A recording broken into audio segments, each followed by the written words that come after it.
On retrouve avec grand bonheur ce soir nos amis économistes Jean-Martin Hossan et Jean-Luc Landry. Messieurs, bonsoir. Bonsoir. Bonsoir.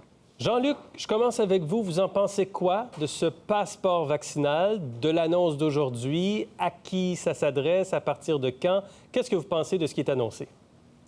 100% d'accord. Et je trouve aussi que le gouvernement le fait au bon moment. Souvent, là, on a eu un ministère, moi je l'appelle le ministère de la lenteur.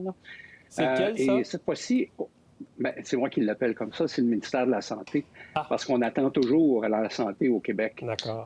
Mais cette fois-ci, vous avez on est à la rentrée, donc c'est le bon moment. On parle de l'implanter, de le mettre en place au début de septembre, Oui. et 2 semaines. Alors, on a 3 semaines au total pour s'adapter. Je trouve que la présentation est bonne. OK. Alors, ça va rouvrir l'économie, ça nous permet enfin de commencer à bouger et de reprendre une bonne partie de nos activités. Je peux-tu vous mentionner un dernier point? Allez-y. Le côté positif de cette chose-là, c'est que jusqu'ici, on est toujours avec le bâton, mais cette fois-ci, c'est une carotte. Parce que si vous voulez aller au restaurant, les gens qui ont une réticence au vaccin, peut-être qu'il y en a plusieurs là-dedans qui vont changer d'idée en se disant « j'ai peut-être une petite réticence, mais j'aimerais bien ça aller au restaurant aussi ». Donc, ce que j'entends de votre part, c'est que sur le plan économique, les commerçants vont gagner des clients avec le passeport vaccinal plutôt que d'en perdre. Jean-Martin, vous en pensez quoi? Bien, je commence bien la saison. Je suis tout à fait d'accord avec le passeport et Jean-Luc. Bravo. Moi, je compare ça un peu à une espèce de contrat social. Vous savez, quand on a instauré le système des routes et des voitures, là, on a établi des permis de conduire, on a fait des feux rouges même quand il n'y a personne qui vient de l'autre bord. Et c'était une petite réduction de liberté individuelle peut-être, mais dans l'intérêt collectif pour que les choses aillent mieux. Et je trouve que ça fait partie du contrat social, d'en finir enfin avec cette pandémie-là. Puis c'est pas un gros effort en bout de ligne. Est-ce qu'on n'aurait pas dû annoncer des allègements en même temps? C'est-à-dire, dès lors qu'il y a un passeport vaccinal, que tout le monde est vacciné dans le restaurant, dans le bar ou dans le gym ou dans d'autres types d'activités, Jean-Luc, est-ce qu'on ne devrait pas lever toutes les restrictions, notamment sur la distanciation ou sur les capacités à l'intérieur des lieux publics visés?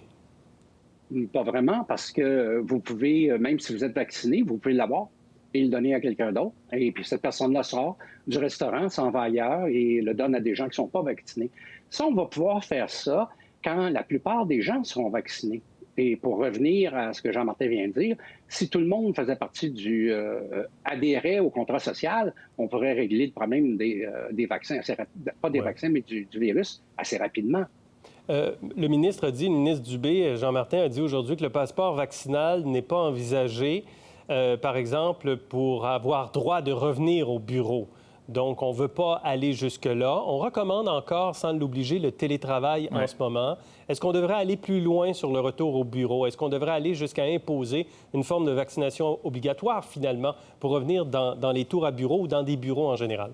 Je dirais que ça dépend des espaces de travail. Il y a comme chez nous, si je donne l'exemple de notre bureau, chez nous, on a tous des bureaux assez séparés et distants.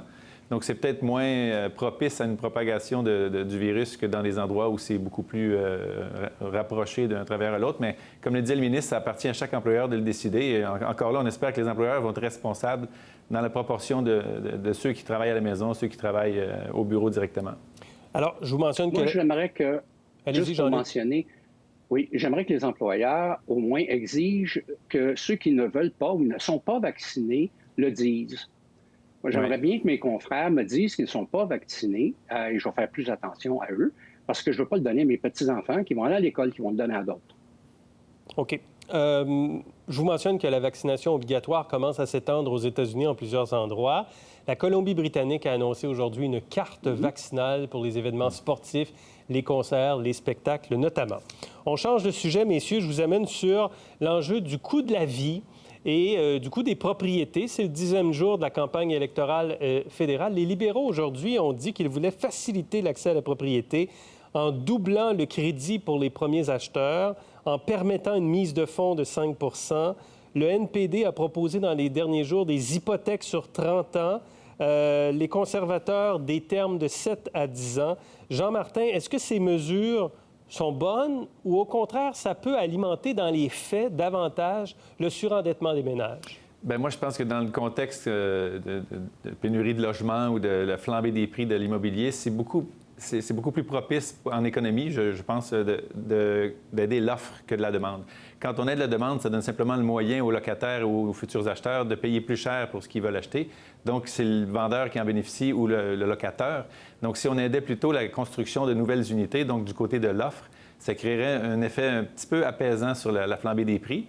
Et ce serait pas mal plus efficace dans ce qu'on recherche là. Puis en plus, qu'un des objectifs de tout ça, c'est l'accessibilité au logement ou à la propriété. Donc, il faut travailler beaucoup plus sur l'offre que sur la demande, je pense, parce que la flambée des prix ne sera pas du tout réduite si on encourage tout le monde à avoir plus de moyens à acheter une maison. Les libéraux proposent, par exemple, qu'on construise 1 400 000 logements au cours des 4 prochaines années. Les conservateurs ont proposé 1 million de logements supplémentaires. Jean-Luc, là-dessus? Bien, j'ai lu le programme libéral. Les chiffres ne concordent pas, là. Ça va être très difficile. Quel chiffre? Il y a une partie dans le On n'a programme... pas les cadres financiers. Non, mais c'est justement, ça va coûter bien plus cher qu'1 milliard de dollars pour le système de subvention de location avec option d'achat. Ça, là, il y a quelqu'un qui ne sait pas calculer là, quelque part. Là. Mais une option sur une maison de 700 000 là, combien ça vaut une option de 5 ans sur une option de 700 000 ça vaut au moins 100 000 Alors, le fédéral n'est pas capable de compenser ça. Il n'y a personne qui va donner ces options-là. Alors ça, tu sais, il y a plusieurs choses dans les programmes qui sont en fait une espèce de ramassis. J'ai lu ça, puis j'étais découragé. C'est un ramassis de choses pour être populaire. Mais ce dont on a besoin ici, c'est l'inverse. Comme Jean-Martin a dit, augmenter l'offre et ralentir la demande. En ce moment, on permet aux gens d'acheter avec 5 de mise de fonds. Ça, là, c'est un levier financier de 20 fois. Les banques n'ont même pas le droit d'avoir des leviers financiers aussi élevés que ça. Alors, quand même, c'est fort en quelque chose. Que les politiciens ne font pas preuve de responsabilité dans ce cas-là. Oui, bien c'est ça. Depuis 10 jours, on nous martèle de toutes sortes d'annonces sur l'immobilier parce que c'est un sujet à la mode quand même, là. Les conservateurs et le NPD, puis là, les libéraux aussi aujourd'hui, veulent stopper la spéculation étrangère. Par exemple, en interdisant les libéraux aujourd'hui, pendant 2 ans, l'achat de propriétés au Canada par des investisseurs étrangers.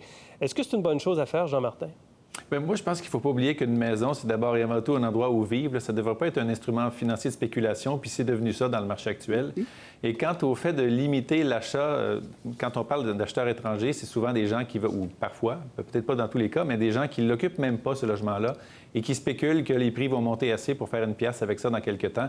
Et moi, j'appliquerais toute taxe, non seulement aux étrangers, mais même aux locaux qui veulent acheter sans occuper juste pour spéculer. Ouais. Parce que, comme je le disais, une maison, là, c'est le niveau premier de la pyramide de Maslow. C'est pas le niveau supérieur où on s'amuse et on se valorise à être plus riche que l'autre, là. C'est vraiment un endroit où vivre une maison. Donc, il faut cesser cette spéculation-là, puis tous les moyens seront bons, je pense. Un petit mot sur la Banque du Canada, dont le mandat pourrait changer un peu, mais pourrait aussi ne pas changer. C'est-à-dire, la Banque du Canada a pour objectif d'avoir une cible d'inflation de 1 à 3 2 comme cible principale. Là, on est en train de réfléchir en ce moment à sa mission. Et quand on a demandé à M. Trudeau ce qu'il en pensait de la politique monétaire, il dit « Ah, je ne m'occupe pas de ça. Ce qui me préoccupe, c'est les Canadiens. » Et là, les conservateurs lui ont dit « Bien là, si vous ne vous occupez pas de ça, c'est que vous ne vous intéressez pas à l'inflation et au coût de la vie. » Vous en pensez quoi, Jean-Luc, de ça? Bien, premièrement, tant mieux, parce que la Banque du Canada va rester indépendante et le gouvernement n'essaiera pas de lui tordre les bras d'une façon ou de l'autre. Et jusqu'ici, ça a bien été d'avoir une banque centrale indépendante, en fait, dans la plupart des pays. Alors ça, c'est la première chose. Maintenant, M. Trudeau, je pense que M. Trudeau ne s'est pas compté. Alors, aussi bien pas trop s'occuper de ça non plus, là, pour regarder encore une fois les dépenses actuelles du gouvernement libéral et celles promises, ça ne fait pas beaucoup de sens. OK. M. Hossan, vous en pensez quoi? Bien, je pense que c'est une formule malheureuse que le premier ministre ne répéterait pas, ayant vu comment ça a résonné dans les oreilles de ceux qui l'écoutaient. Là. Parce qu'en fait, c'est un message qui ressemble un petit peu à celui des États-Unis, parce qu'on a dit là-bas, la Réserve fédérale a dit que le plein emploi était maintenant une priorité plus grande que l'inflation limitée. Et c'est peut-être un peu ce que le premier ministre voulait dire, que le plein emploi pour la classe moyenne, que les gens aient un boulot, c'était, dans le court terme, plus important. Je ne veux pas le défendre, là, mais c'était plus important que de penser à l'inflation. Donc, je pense que c'est une phrase malheureuse parce que c'est évident qu'un premier ministre doit s'intéresser à ce qui se passe sur le plan de l'inflation pour son peuple. Excellent. Jean-Martin Hossan qui défend bien le premier ministre Trudeau ce soir. Merci beaucoup, Jean-Martin. On va se retrouver mardi prochain. Merci, Jean-Luc. À mardi. Pour voir nos émissions en entier, rendez-vous sur la chaîne ICI RDI.